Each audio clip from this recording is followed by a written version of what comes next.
ជាមើលឃើញផងដែរថារាល់បញ្ហាប្រឈមនានាពលគឺក្រោយពេលដែលរាជរដ្ឋាភិបាលកម្ពុជាបានអនុញ្ញាតឲ្យមានការបណ្ដុះបណ្ដាលនៅមន្ត្រីកសិកម្មឃុំឲ្យដាក់ពង្រាយនៅតាមមូលដ្ឋានជាផ្នែកមួយនៅក្នុងការជំនួយផ្នែកបច្ចេកទេសបន្ថែមទៀតទាំងការដាំដុះទាំងការបង្កបង្កើនផលលើផ្នែកបច្ចេកទេសកសិកម្មជូនទៅដល់បងប្អូនប្រជាកសិករនៅតាមមូលដ្ឋានជាក់ស្ដែងសម្រាប់អ្នកស្រុកទឹកឈូនៅខាងឃុំកូនស័ត្វដែលប្រកបរបរជាអ្នកដាំដុះនៅប្រភេទដំណាំទុរេនបាទទុរេនអ្នកឃុំកូនស័ត្វនៅពេលបច្ចុប្បន្ននេះគឺបានទទួលផលកាន់តែល្អប្រសើរជាពិសេសបញ្ជៀសបាននៅបញ្ហាប្រឈមនានាទាំងទិន្នផលឬក៏ផ្នែកបច្ចេកទេសប្រជាកសិករដាំដំណាំទុរេននៅឃុំកូនស័ត្វស្រុកទឹកឈូខេត្តកំពតបង្ហាញអារម្មណ៍រីករាយបន្ទាប់ពីដំណាំទុរេនរាប់សិបហិកតាដែលមានបញ្ហាចង់ងាប់ដើមក៏ត្រូវបានមន្ត្រីជំនាញបច្ចេកទេសកសិកម្មឃុំជួយសង្គ្រោះបានអត់ទាន់ពេលវេលាទន្ទឹមនឹងនោះប្រជាកសិករក៏បានអរគុណរាជរដ្ឋាភិបាលនិងអាជ្ញាធរគ្រប់លំដាប់ថ្នាក់ដែលបានផ្ដល់នៅមន្ត្រីជំនាញដែលមានបទពិសោធន៍ច្បាស់លាស់ជួយអន្តរាគមន៍ដោះស្រាយបញ្ហាប្រឈមទៅដល់កសិករអ្នកខាងឃុំកូនស័ត្វដែលជាកសិករដាំដំណាំទុរេនក៏ថាកន្លងទៅដំណាំទុរេននេះគឺមានបញ្ហាបច្ចេកទេសត្រូវថែទាំมันបានជាគុតមុតហើយក៏ជឿតាមបុគ្គលិកក្រុមហ៊ុនលក់ជីហើយនៅពេលដែលជួបបញ្ហាម្ដងគឺពិបាកបាទដោយសារតែការប្រើប្រាស់ខុសលក្ខណៈបច្ចេកទេសរួមទាំងជីគ្មានគុណភាពបាទហើយរយៈពេលជាង1ឆ្នាំមកនេះបន្ទាប់ពីទទួលបាននៅបច្ចេកទេសនិងទទួលនៅការណែនាំបន្ថែមពីមន្ត្រីកសិកម្មឃុំឃើញថាដើមទុរេនក៏ចាប់ផ្ដើមផ្ដល់ផលហើយសុខភាពល្អគួរឲ្យពេញចិត្តធ្វើឲ្យពួកគាត់មានទំនុកចិត្តនៅក្នុងការពង្រីកផ្ទៃដីដាំដុះបន្ថែមទៀតខណៈដែលផលទុរេនកំពតគឺយើងដឹងស្រាប់ហើយថាមានរសជាតិឆ្ងាញ់តម្លៃល្អអាចជួយបង្កើនសេដ្ឋកិច្ចគ្រួសារកាន់តែប្រសើរកសិករអ្នកដាំទុរេនក៏បានបញ្ជាក់អះអាងយ៉ាងដូចនេះមានសិទ្ធិភាពដែរគាត់មកប្រាប់ចឹងហើយគាត់ដែលអ្នកកសិកម្មគាត់មកប្រាប់ចឹងគាត់មកមើលចឹងគាត់ថានេះរបៀបនេះយើងដាក់តាមដំណើរហ្នឹងអត់ទេថាកែមិនបានប៉ុណ្ណឹងទេមកដល់ងាប់ហេលហលងាប់មេឃអស់ហើយដល់យើងកែយើងថែទឹកដល់ហើយវាឡើងវិញយេមិនជឿមិន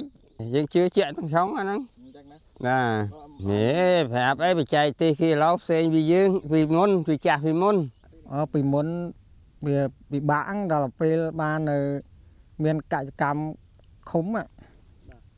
រៀងដូចអ្នកម្ដងមួយគាត់រៀងដូចគាត់ផ្ដល់យោបល់ឲ្យខ្ញុំទៅសូទៅផ្ដល់យោបល់ឲ្យគាត់មកមើលអីថែទាំរៀងឡើងតាមបច្ចេកទេសគាត់អញ្ចឹងឥឡូវរៀងដូចថាមានកម្លាំងចិត្តធ្វើទៀតដាំថែមទៀតពីកាលអត់តន់មានជួបខាងផ្នែកកសិកម្មឃុំភូមិហ្នឹងយើងធ្វើដោយតាមឥឡូវក្រុមហ៊ុនគេថាហោប្រើជីនេះប្រើជីនោះយើងប្រើតាមគេវាអត់មានស្តង់ដាដាក់ទៅតរេនម្ដងរិចចុងម្ដងងាប់កន្លែងនេះងាប់នោះហើយជំងឺវាចេញផ្សិតគល់អញ្ចឹងពេញណាពេញណីយើងអត់ដឹងប្រើតាមចែកទេសមិនខ្មិចដល់យើងចេះតែធ្វើតាមគេប្រាប់មកក្រុមហ៊ុនជីគេផ្សាយយើងយកជីនេះម្ដងអញ្ចឹងមិនដឹងយើងប្រើទៅអត់ដឹងថាសូត្រខ្ពស់សូត្រទាបយើងចេះដាក់បានមានមន្ត្រីកសិកម្មឃុំយើងអាចម្នាក់ម្ដងបានយើងចំណែកខ្ញុំបានយើងខ្វះខាតចំណុចណាមួយយើងទៅសូគាត់អញ្ចឹងគាត់ផ្ដល់ជាយោបល់មកយើងធ្វើតាមគាត់វាអាចថាជាជំនះខ្លះអញ្ចឹងណាពេលតាន់បានគាត់ទៅចូលបាន1ឆ្នាំជាងឯងទៅមិនដឹងគាត់មានមន្ត្រីកសិកម្មអញ្ចឹងយើងអាចថាជួយអ្នកនងកាត់អញ្ចឹងកាលមុនអត់សោះយើងអត់ដឹងទៅអ្នកនងណាតាមក្រុមហ៊ុនគេប្រាប់ប្រើជីនេះតាមគេអញ្ចឹងគេថាអាជីនោះល្អយើងទៅទិញនោះទៀតវាអត់នឹងហើយដល់ពេលអត់នឹងអញ្ចឹងតរេនយើងធ្វើតាមហ្នឹងបេះផ្លែឲ្យអស់ជ្រុះស្លឹកអស់អញ្ចឹងមុំកែប្រែបានវិញមុំមានស្លឹកអញ្ចឹងអាខ្លះវាងាប់ហូសអញ្ចឹងទៀតត្រីកសិកម្មគាត់រៀនដឹងច្បាស់លាស់គាត់ផ្ដល់យោបល់ប្រាប់ឲ្យយើងកសិករចេះធ្វើតាមអញ្ចឹងតែធ្វើតាមកើតបាននេះតាមគ្រប់គ្នាវាកើតគ្រប់គ្នាយើងអាចថាជ័យជំនះអត់យកនាំពីគេមកទេពេលដែលត្រេនមានបញ្ហាយើងមាន ការព្រួយបារម្ភដែរបងព្រោះយើងចំណាយពេលវេលាបាទ3-4 ឆ្នាំហើយវាចិត្តទទួលបានផលតែទៅជាមានបញ្ហាជួបវិបត្តិអញ្ចឹងយើងក៏មានការពិបាកចិត្តដែរបងហើយគាត់ណែនាំក៏ដូចជាបង្ហាញនៅវិធីសាស្ត្រខ្លះៗក្នុងការដាក់ជីក្នុងការដាក់ទឹកក៏ដូចជាវិធីសាស្ត្រក្នុងការពារសត្វល្អិតផ្សេងៗបងវានិយាយរួមទៅគឺតន់ពេលវេលាអាចនិយាយបានថាមានភាពកក់ក្ដៅជាងមុនបងទី1គឺពាក់ព័ន្ធមួយមន្ត្រីគាត់ចុះមក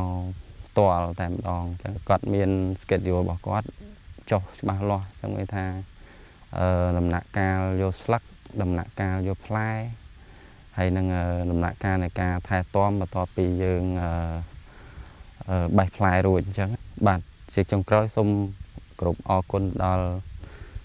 ខាងបងមន្ត្រីកសិកម្មឃុំដែលបានចោះជួយប្រជាពលរដ្ឋហើយក៏អរគុណដល់រដ្ឋាភិបាលដែលគាត់បានជួយដល់នៅ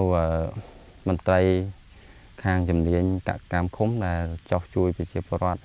តាមមូលដ្ឋានដល់ហើយសម្រាប់មន្ត្រីបច្ចេកទេសកសិកម្មឃុំកូនសត្វលោកមីភិរាក៏បានបញ្ជាក់ដែរថាមកដល់ពេលនេះចំការទុរេនរបស់កសិករដែលជួបបញ្ហាផ្សេងរហូតចង់ងាប់ដើមក៏ត្រូវបានជួយសង្គ្រោះ 100% វិញហើយតងជាមួយនឹងកសិករដែលគាត់ដាំត្រេននៅខាងឃុំកូនសត្វនេះគឺបញ្ហាដែលគាត់ជួបប្រទះជាក់ស្ដែងសម្រាប់កសិករដែលគាត់សហការបច្ចេកទេសជាមួយនឹងមន្ត្រីកសិកម្មឃុំយើងបញ្ហាដែលគាត់ជួបប្រទះភាគច្រើនគឺផ្ដោតទៅលើការថែទាំហ្នឹងគឺមានទាំងការថែទាំនៅត្រេនតូចមានទាំងការថែទាំនៅត្រេនដែលឲ្យផលហើយអញ្ចឹងការថែទាំត្រេនឲ្យផលហើយគឺវារៀងពិបាកជាងការដែល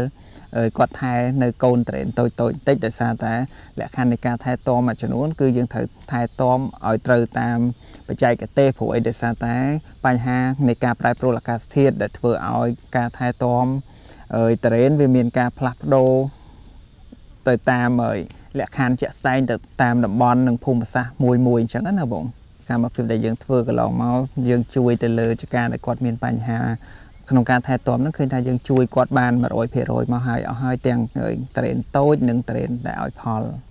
សម្រាប់ជាយុទ្ធសាស្ត្រនៅក្នុងឃុំកូនសត្វរបស់យើងដែលជាឃុំ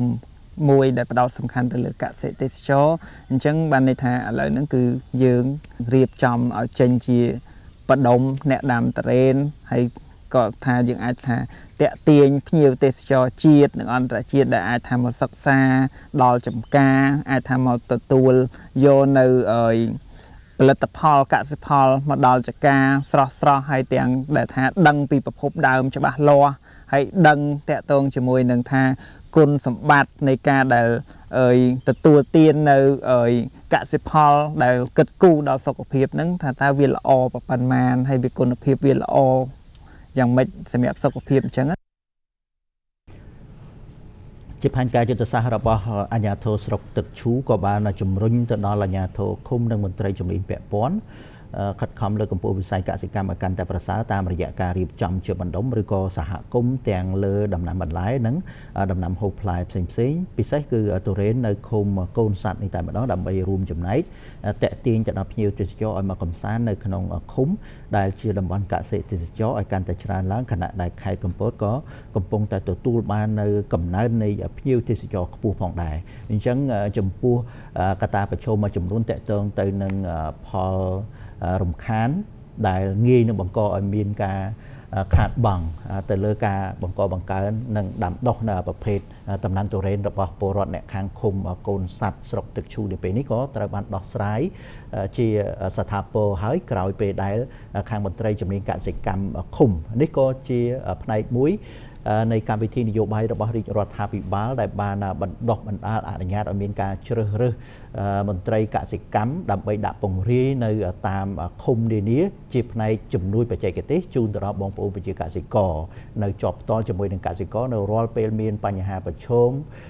ទាំងបញ្ហាមេរោគទាំងបញ្ហាជីឬក៏ការបង្កើនផលផ្សេងនោះគឺមានមន្ត្រីកសិកម្មឃុំនៅតាមមូលដ្ឋាន